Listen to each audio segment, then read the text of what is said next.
Hello YouTube subscribers, మనం పాలకూర పప్పు కర్రీ వండుకుందామా. ఒక గ్లాసు పప్పు వేసాను. ఇలా కడుక్కొని పెట్టుకొని చిన్న ముక్కలా కట్ చేయాలి. ముక్కలా కట్ చేసి పెట్టుకోవాలి. నిమ్మకాయ సైజ్ అంతా చింతపండు తీసుకోవాలి. మనం ఈ పప్పుని కడుక్కుందాం. నీట్గా కడుక్కొని దీనికి సరిపడేంత వాటర్ వేసుకొని కుక్కర్ పెట్టుకోవాలి. కడుక్కున్నాక దీంట్లో పాలకూర వేద్దాం. ముక్కల్లా కట్ చేసి ఇలా చింతపండు కడుక్కొని ఇది కూడా వేసుకోవాలి. దీంట్లోనే కలుపుకొని కుక్కర్ విజిల్ పెట్టుకుందాము. బాగా ఉడికింది. ఇప్పుడు మనం పోపు పెట్టుకుందాము. ఎంతో కమ్మనైన పప్పుకి మనం పోపు పెట్టుకుందాము నెయ్యితోను. ఇప్పుడు నెయ్యి వేసుకోవాలి. అలానే కొంచెం ఆయిల్ కూడా వేయాలి. కొన్ని వెల్లిపాయలు ఇలా దంచుకుందాం. వేడయ్యాక ఇప్పుడు వెల్లిపాయలు వేద్దాము. అలానే కొన్ని మిర్చి వేయాలి.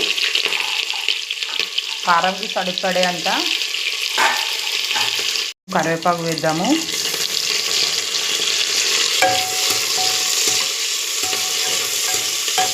ఇది కొంచెం వేగనివ్వాలి. అలానే కొన్ని ఎండుమిరపకాయలు.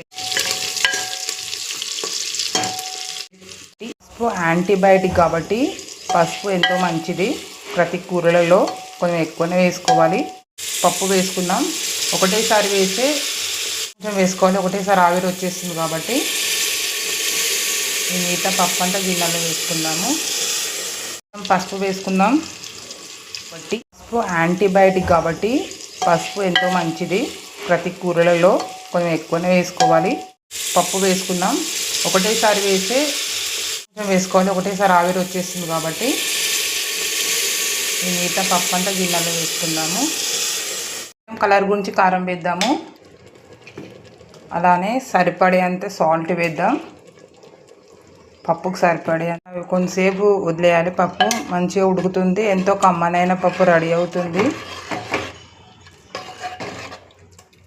కమ్మనైన పప్పు రెడీ అయింది చూడండి. నచ్చినట్టయితే please like and share and subscribe. ఇప్పుడు